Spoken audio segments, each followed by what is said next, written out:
Mabel from Gravity Falls is a character that creates a lot of division in the fandom.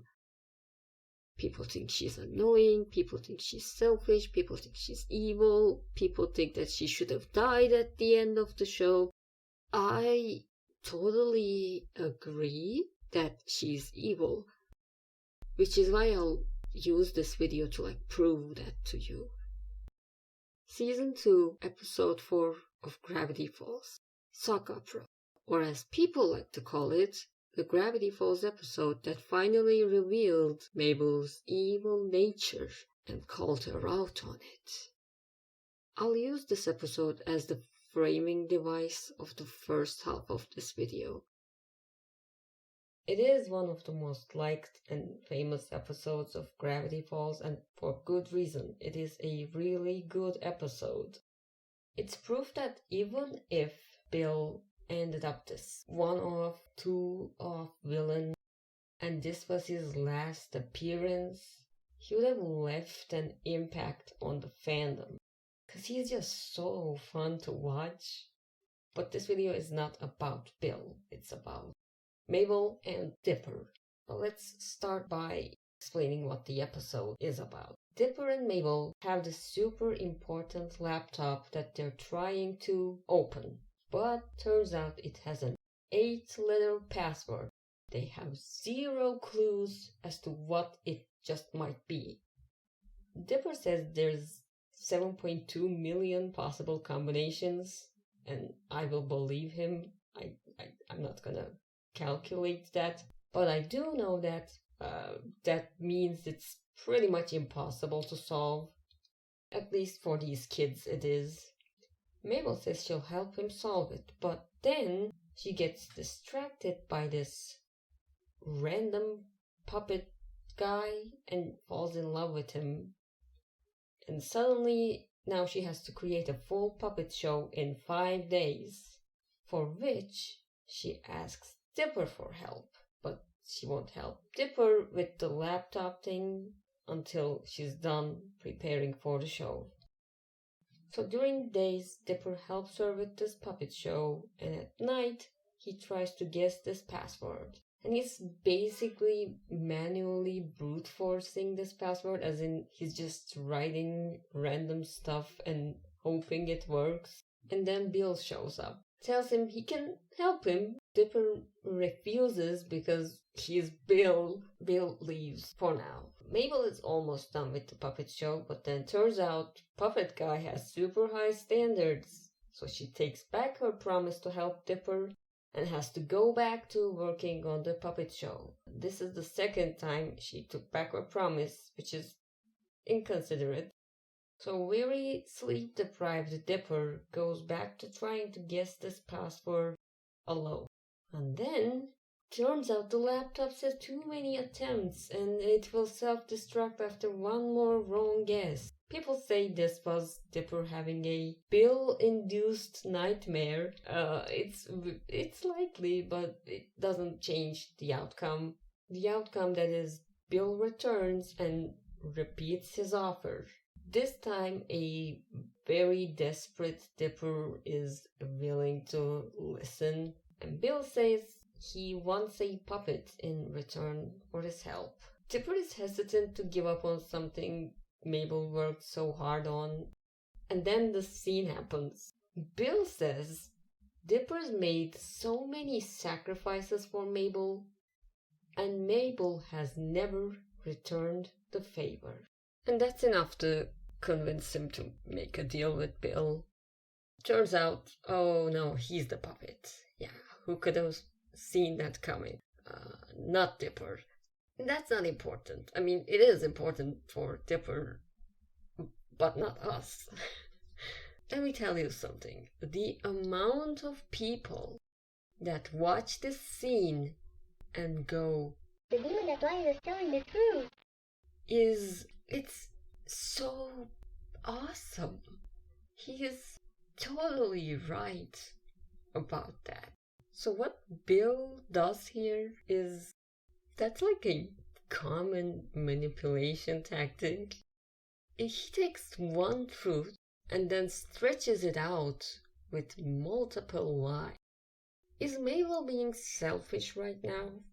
Sure, Dipper helped her, but she backed out of helping him multiple times. But the other past instances he brings up are lies. The first thing he brings up is the first episode, the one with the gnomes. Dipper doesn't sacrifice anything in that episode. He just helps her. He doesn't give up on anything. It's not a sacrifice. And the situation Mabel is in is not one that she could control.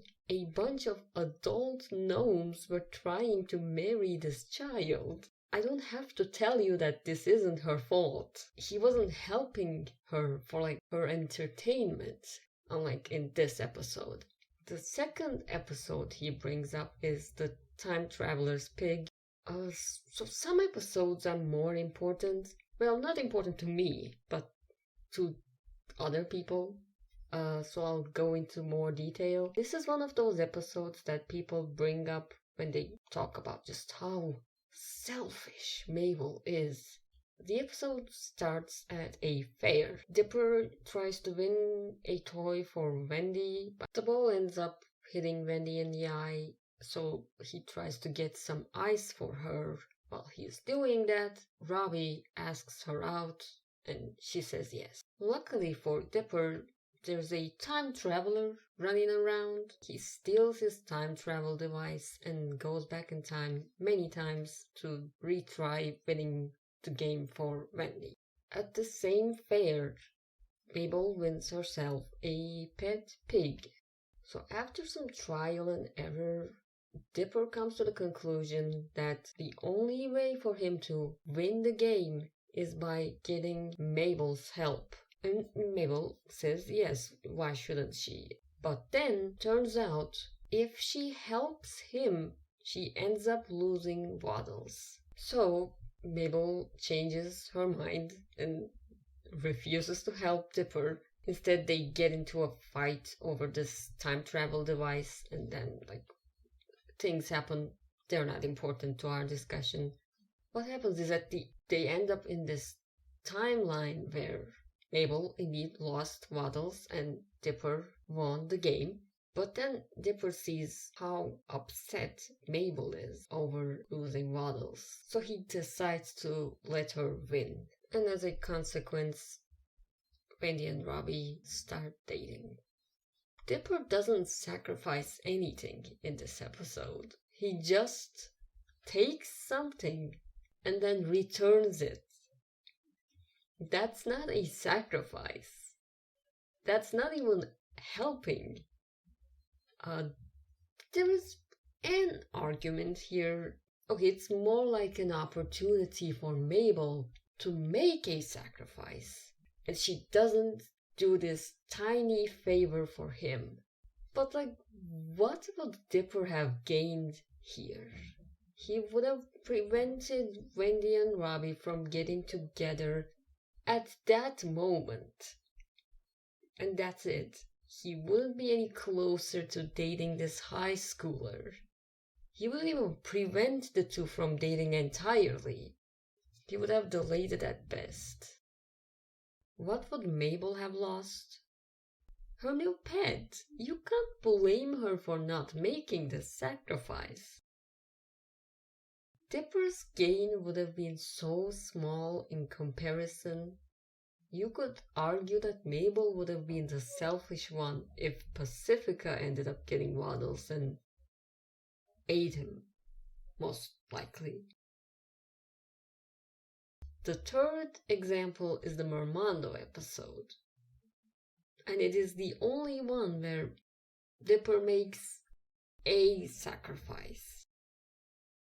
In this episode, Dipper becomes a lifeguard to impress and spend more time with Wendy, because Wendy is also a lifeguard in this episode. And Mabel meets a merman boy named Mermando, who's trapped inside the same pool Dipper and Wendy are lifeguards in, and she falls in love with him. She spends the episode trying to get closer to him and ends it by helping him escape the pool and reunite with his family. And Dipper ends the episode by helping Mabel help Mermando by giving up on his job as a lifeguard, as in helping him costs his job. And look, I get that at the end of this episode, Mabel gets what she wants. But the thing that she wants to do is to save a child. Sure, Mabel has a crush on him, but they're still helping this kid find his family. Besides, just because she likes him doesn't mean that helping him is selfish. Does it only count as a good deed if you hate or don't know the person you're helping? It's still helping. And the thing that she says that ultimately leads Dipper to giving her the megaphone. Don't you know what it's like to fall for someone, even though you know in your heart that it will probably never work out? She knows it's not going to work. She knows she'll probably never see Mermando ever again. And she doesn't. They only communicate through bottle messages and never become a thing. She helps him because it is the right thing to do. And Dipper helps him because it is the right thing to do. Going back to sock opera, so the only sacrifice Dipper had made before this episode is in the Mermando episode.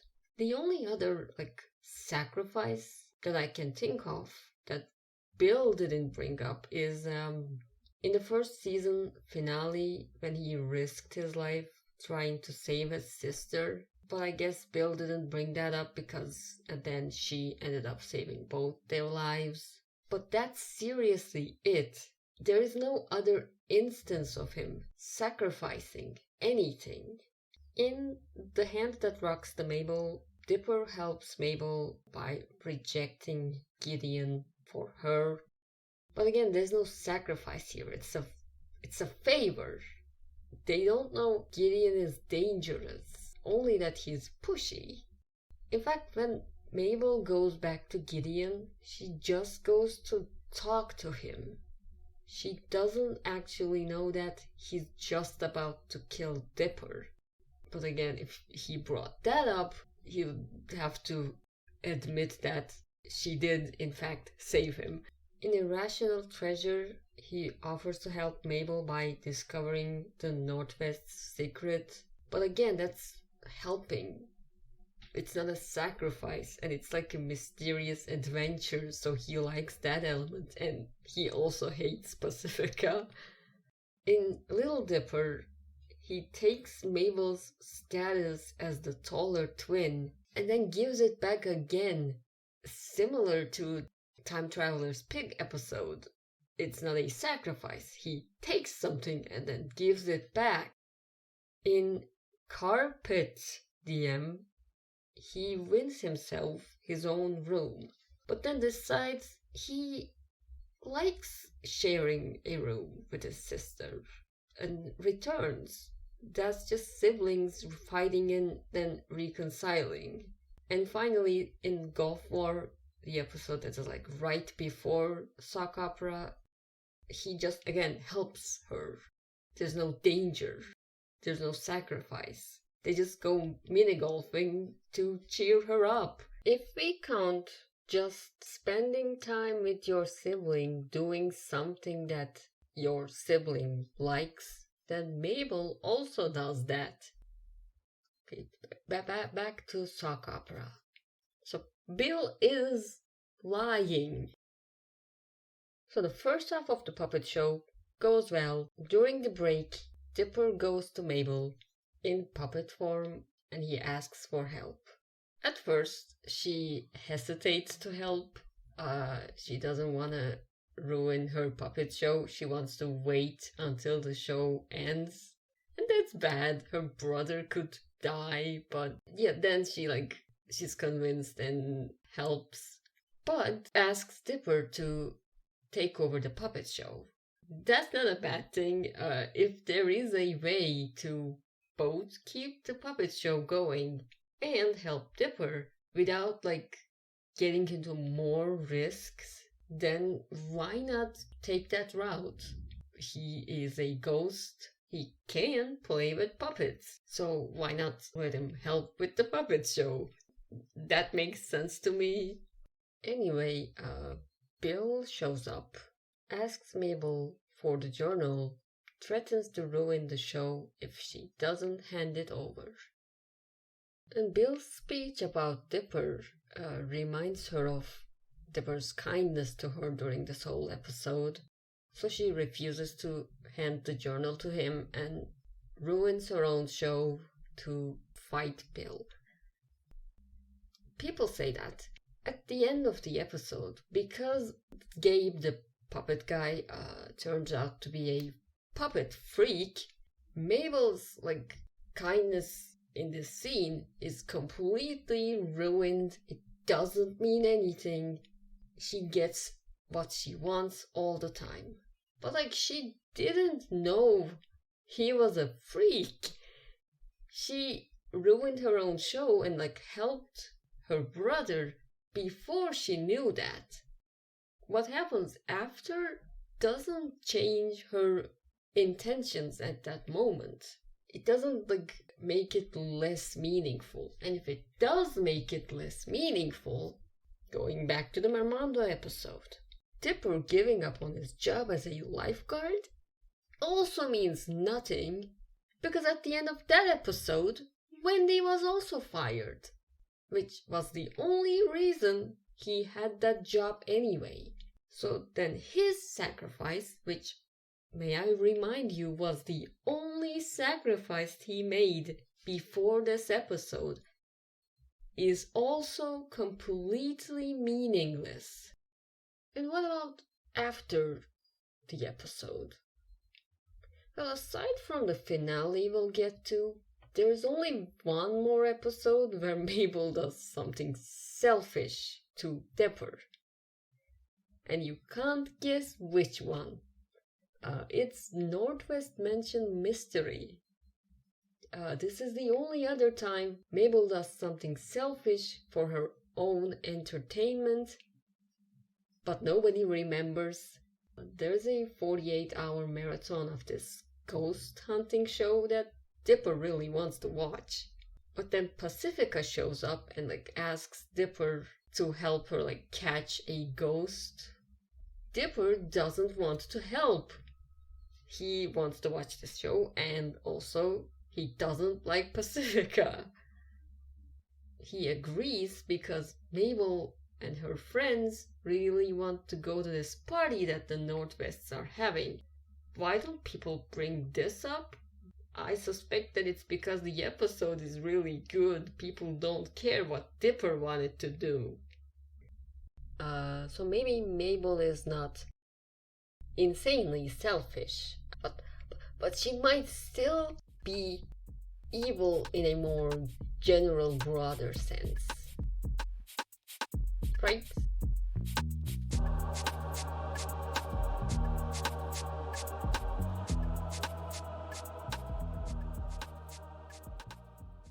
There are a few episodes where Mabel is mean in general, but not necessarily selfish.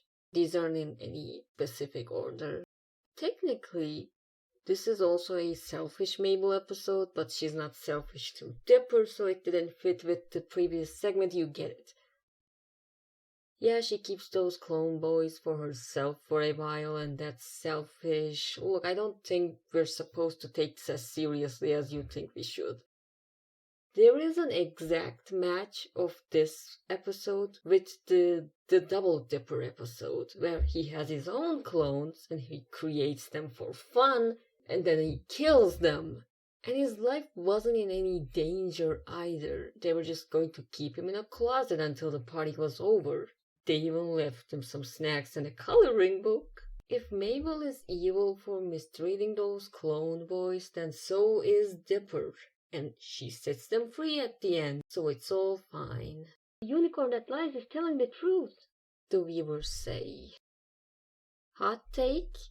Doing good things to be known as a good person is not necessarily a bad thing. Like, say if you're bragging, and especially to the person you've done the good deed for, yeah, that's bad. But Mabel is not doing that. Everybody wants to be a good person. Everybody wants to be known as a good person. We all care about how we're perceived by others. The super good person that does good things and is totally okay with not being known as a good person doesn't exist. Some people deal with it, but they're not happy about it. I know she's not evil for attacking the unicorns either. I don't care. That little piece of unicorn hair helped save the world. It's not like she wanted it for fun and they asked nicely multiple times. Okay, this one is harder to explain because I get why people misunderstand it. I think the message of this episode is a bit too complex for a kids show, and the narrative tool with which they teach the message is poorly chosen. The big thing people seem to miss is the anti-love potion doesn't remove the effects of the love potion. It reverses them. It is another potion that takes away someone's free will. When Lovegood finds out Mabel used the potion, he doesn't say, okay, let's go and fix this. For a reason. He says the potions are dangerous. There is no fix. What's done is done. If she had used the anti-love potion, she would have messed with their lives again. And it would be less about helping Robbie and Tamri and more about making herself feel guilt-free. Like I've said, it's a bit complex. I don't think the writers were trying to write a complex story. It's just that they accidentally wrote themselves into one. The episode itself thinks not giving them the potion is the correct choice. That Mabel is learning a lesson here by choosing not to give it to them. Also, Dipper only wants Mabel to use the anti-love potion because he can't play with the cool kids anymore. Not because he cares about Robbie or Tamri's free will or whatever. And speaking of Dipper,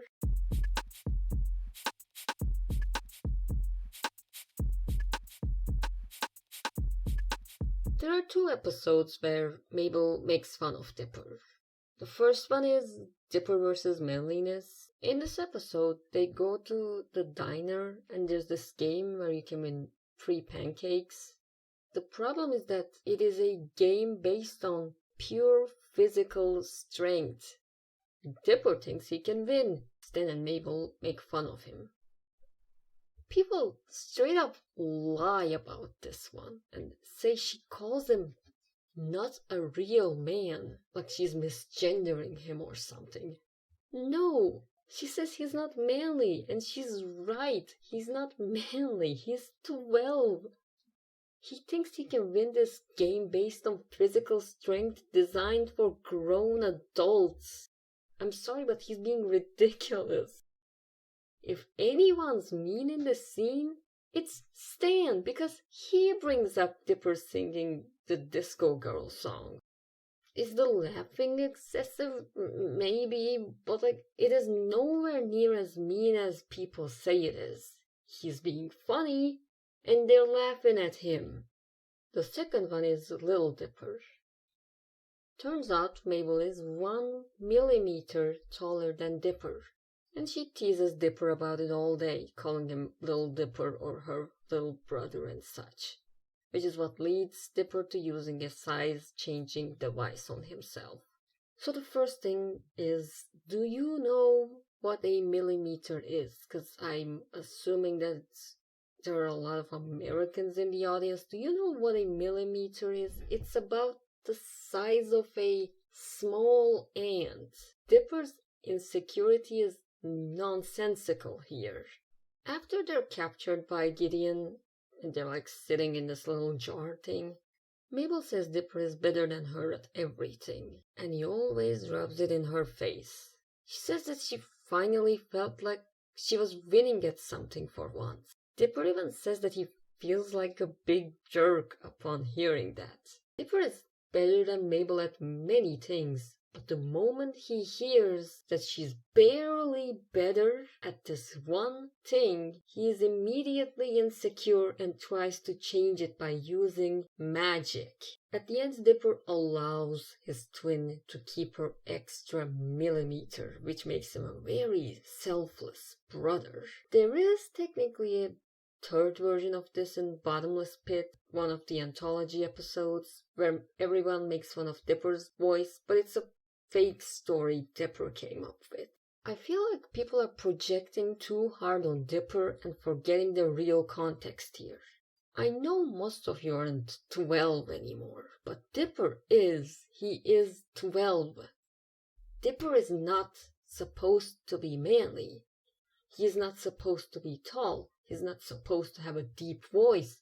If he was like behind in development compared to his peers or something, yeah, it would be a real insecurity. That's not the case though. He's not underdeveloped. He's 12. His insecurity is that he's 12.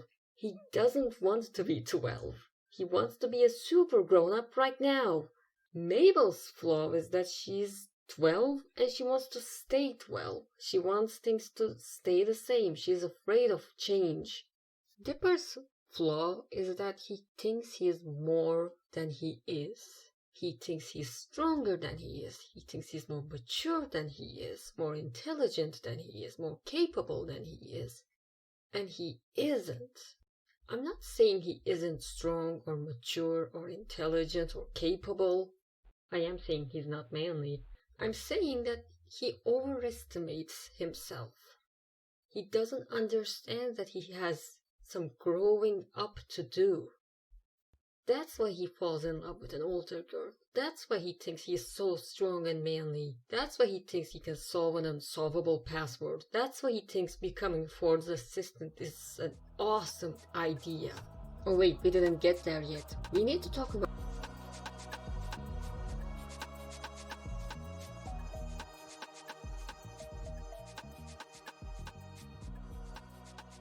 Because people think that Dipper is perfect, they completely miss the point of Dipper's character arc by saying he gave up on his dream of working with Ford just so he could stay with his sister. He doesn't do that. He realizes Ford's offer is not good for him. Him rejecting Ford's offer isn't a sacrifice he makes for his sister. It's a realization about himself that he's 12. Mabel learns that despite how horrifying the future, the unknown may be, it is coming, and she has to face it. I won't even entertain the idea that Mabel did Weirdmageddon. If you want a person other than Bill to blame, it's Ford. If it's not Ford, then it's Stan. If it's not Stan, then I guess you could say blend in as like a third person. Mabel doesn't know about the rift. She doesn't know that it's important. She doesn't know that Bill is after it. She doesn't know that Blendin is Bill. She gave the rift to Bill. She caused the apocalypse. Then, if she hadn't gotten the unicorn hair, they wouldn't have been able to save the world. So Mabel saved the world. Good job, evil Mabel. There are other criticisms towards Mabel, like, oh, Mabel causes trouble all the time and then Dipper has to fix the mess. I went back and I checked it. I wasn't expecting it to be this bad. The amount of times where Mabel causes a mess and Dipper is the one to solve it is one. And it's the Into the Bunker episode, and none of the other episodes, either the problem isn't caused by Mabel or Dipper isn't the one to solve it. I see you're conveniently ignoring insert scene/episode here because it doesn't fit your agenda. This video is too long already. The show has so many episodes. Just write a comment about it. I'll respond with a few paragraphs. The work in progress file for this video was actually called Mabel's Sin Counter. If you like this video, that's too bad. If you hate the video, that's awesome, cause I don't make videos like this. So if you hate this video, you can check out my other videos. I make animations. I have an animated series. It's like original. It's nothing like Gravity Falls. It is weird,